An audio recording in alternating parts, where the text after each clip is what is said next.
નમસ્કાર ગુજરાત આજના મુખ્ય સમાચારોની અંદર મુખ્યમંત્રી ભૂપેન્દ્ર પટેલે રોકાણ વિકાસ અને રોજગાર ક્ષેત્રે ગુજરાતને વધુ વિશ્વસનીય બનાવનાર હેતુસર વાયબ્રન્ટ ગુજરાત રિજનલ કોન્ફરન્સની વડોદરામાં યોજાયેલી ચોથી કડીમાં વિવિધ જિલ્લાઓમાં મિત્રો 8 જીઆઈડીસીની સ્થાપનાની જાહેરાત કરી।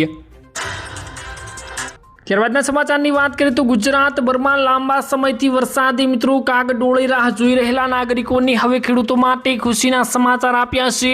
રાજ્યના મિત્રો હવામાનમાં મોટો પલટો આવતા જ અનેક જિલ્લાઓમાં મેઘરાજાએ ધમાકેદાર આગમન કર્યું છે। અમદાવાદ અને ભાવનગર સહિતના વિસ્તારોમાં લાંબી પ્રતીક્ષા બાદ મિત્રો વરસાદી રાઉન્ડ થતાં લોકોમાં ભારે આનંદ અને ઉત્સાહનો માહોલ જોવા મળી રહ્યો છે।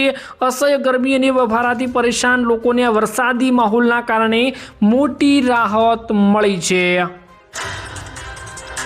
ત્યારબાદના આગળના સમાચારની મિત્રો વાત કરીએ તો સાયબર સેન્ટર ઓફ એક્સેલન્સના દ્વારા મિત્રો મ્યુલ હન્ટ 2.0 અંતર્ગત મોટી કાર્યવાહી કરીને ઠગાઈ કરતી આંતરરાષ્ટ્રીય ગેંગના 5 શખ્સોને મિત્રો ઝડપી પાડવામાં આવ્યા। નેપાળથી દિલ્હી સુધી ફેલાયેલા આંતરરાષ્ટ્રીય નેટવર્કનો પર્દાફાશ કરતા જાણવા મળ્યું છે કે આરોપીઓએ મેટ્રીમોપિયન સાઇટ્સ પર મિત્રો નકલી પ્રોફાઇલ બનાવીને લોકોને ફસાવવાની મોડલ્સની ઓપરેટિંગને અપનાવી હતી। ત્યારબાદ મિત્રો મહત્વના સમાચારની વાત કરીએ તો ભારતીય હવામાન વિભાગ દ્વારા ગુજરાતમાં આગામી 3 કલાક માટે વરસાદ અને વાવાઝોડા અંગે ગંભીર ચેતવણીઓ જારી કરવામાં આવી છે। રાજ્યના વિવિધ વિસ્તારોમાં ગાજવીજ સાથે વરસાદ પડવાની સંભાવનાઓના પગલે મિત્રો તંત્ર દ્વારા સાવચેતીના ભાગરૂપે એલર્ટ આપવામાં આવ્યું છે અને ખાસ કરીને દક્ષિણ ગુજરાત અને મધ્ય ગુજરાતના અનેક જિલ્લાઓમાં વરસાદી માહોલ માટે સક્રિય રહેવાની શક્યતાઓ પણ વ્યક્ત કરવામાં આવી છે।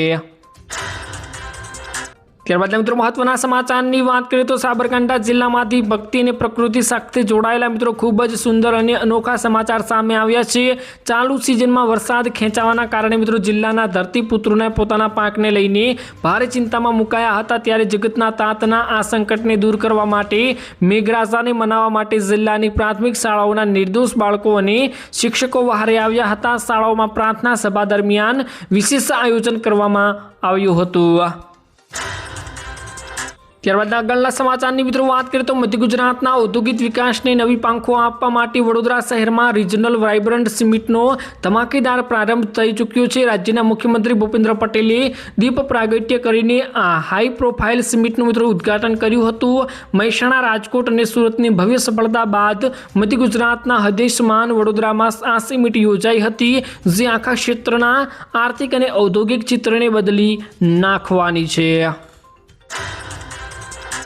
ત્યારબાદ મિત્રો મહત્વના સમાચારની વાત કરીએ તો ગુજરાતના પ્રખ્યાત કૃષ્ણ તીર્થોમાં જેનું સ્થાન મોખરે છે તેવા ખેડા જિલ્લાના ડાકોર ધામમાં આજે જેઠ સુદ પૂર્ણિમાના અવસરે ભક્તિનો સાક્ષાત થયો હતો અને ડાકોરમાં પૂનમ ભરવાનું હિન્દુ ધર્મમાં ભારે મહત્વ માનવામાં આવી રહ્યું છે, કારણ કે ગઈકાલ રાતથી જ અમદાવાદ, વડોદરા, આણંદ અને ખેડા સહિત સમગ્ર મધ્ય ગુજરાતના માર્ગો પર જય રણછોડના ધ્વજ સાથે પદયાત્રીનો સંઘ ડાકોર તરફ આગળ વધી રહ્યો છે।